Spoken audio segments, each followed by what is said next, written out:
there's been this attempt to identify masculine competence and power, let's say, but mostly competence with tyranny. The problem is toxic masculinity. Toxic masculinity. And that's very, very hard on young men. It's also hard on young women, for that matter. But it's very helpful for people to hear that they should make themselves competent and dangerous and take their proper place in the world. Competent and dangerous? Mm-hmm. Why dangerous? Because it's the alternative to being weak. And weak is not good. The people who shoot up the high schools, they're weak. They're weak. How is it good to be dangerous? Because it makes you formidable. And life is a very difficult process, and it's not you're not prepared for it unless you have the capacity to be dangerous. That doesn't mean that you should be cruel. It doesn't mean any of that. You have to be powerful and formidable and then peaceful, in that order, right?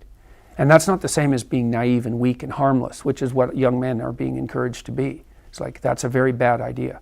It's a very bad idea, because naive, weak, and harmless means that you can't withstand the tragedies of life. You can't bear any responsibility. You'll end up bitter. And when you get bitter, then you get dangerous.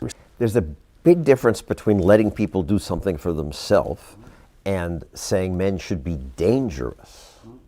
By dangerous, that implies I should be ready to threaten someone, to hurt somebody. No, you should be capable of it. But that doesn't mean you should use it. There's nothing to you otherwise. Like, if you're not a formidable force, there's no morality in your self-control. If you're incapable of violence, not being violent isn't a virtue. People who teach martial arts know this full well, right? If you learn a martial art, you learn to be dangerous, but simultaneously you learn to control it. Both of those come together. And the combination of that capacity for danger and the capacity for control is what brings about the virtue. Otherwise, you confuse weakness with moral virtue. I'm harmless, therefore I'm good. It's like, no, that isn't how it works. That isn't how it works at all.